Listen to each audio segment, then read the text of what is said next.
A big what's up to everybody, welcome back to the channel. It is finally playoff time and nobody is as excited as I am. It's been a long time coming and Bulls are here. In this video, we are going to take a look back at the Sixers this season, talk about how we got to this point, and then segue into our first round matchup against the Washington Wizards and Russell Westbrook. Sub a brother up for more unique Sixers content because you know what we do here. Without further delay, let's get to the video.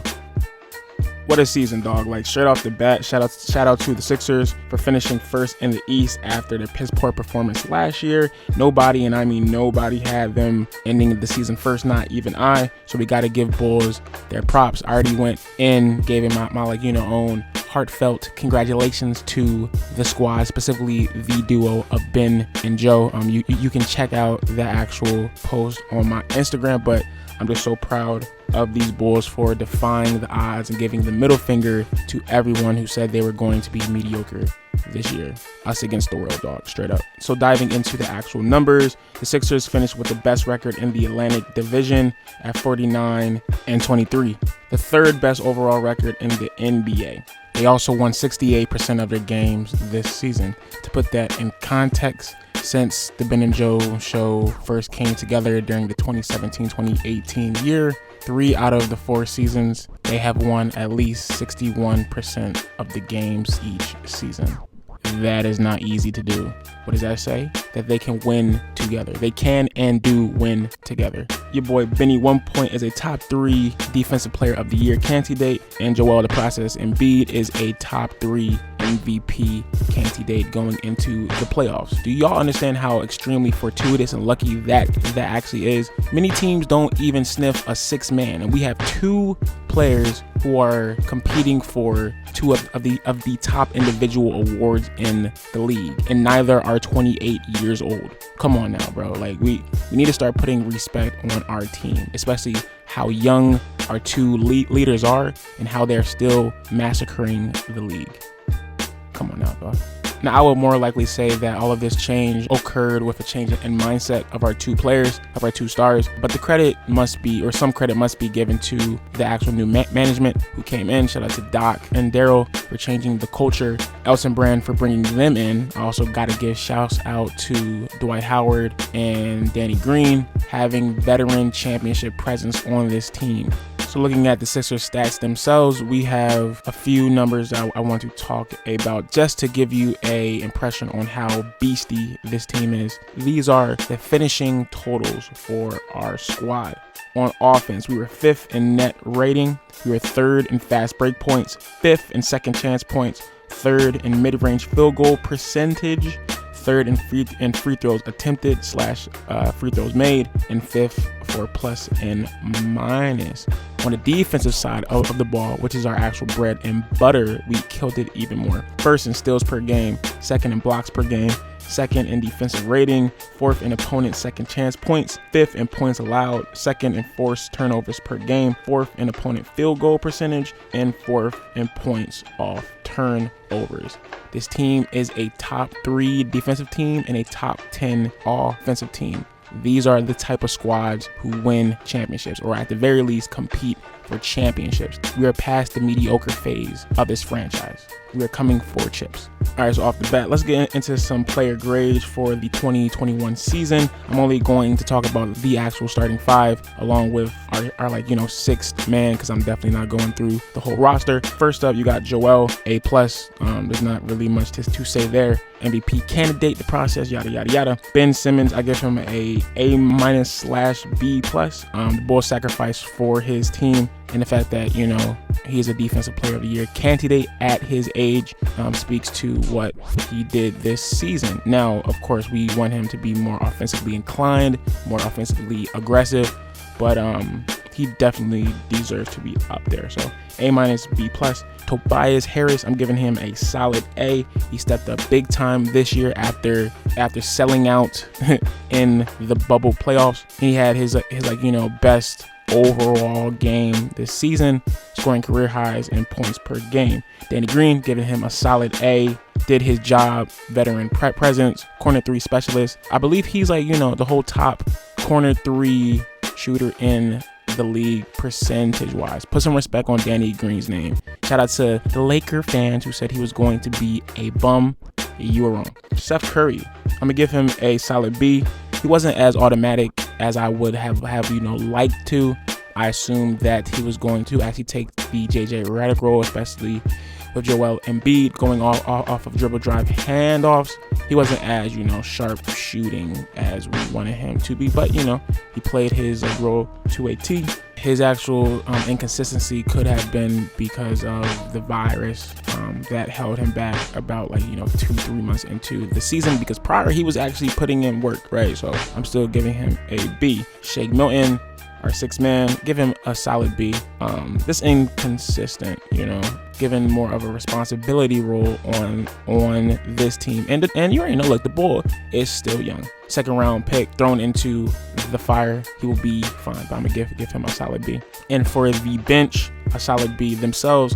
Also inconsistent. When they were playing very good, they were playing very good. But when they were playing very bad, they were playing very bad. So overall, we had a good squad, guys. This year was fun being a Sixer fan. I had no issues. This is one of my favorite seasons to watch. Okay, so now we are going to talk about our playoff matchup with the Washington Wizards. Here is the schedule that we will be playing in for the next 2 or so weeks. Hopefully, it's quick work. The Wizards come into the series 34-38 and won the final slot in the playoff game. It's funny because the Celtics and the Wizards entered the play-in game 7th and 8th seed, and they left the play-in game as the 7th and 8th seed. The play-in games was a waste of time, bro. Propaganda and time-consuming money grab.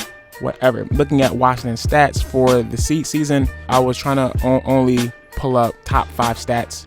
And it wasn't that much, but Washington was 5th in field goals attempted, 1st in free throws made, and free throws attempted throughout the season. They were 2nd in opponent points off of fast break and 2nd in 2-point field goal percentage. So not that much quality team stats that this team brings to the table. Looking at the actual season series, we played them 3 times this year, going 3-0. And the first game was a back and forth, John.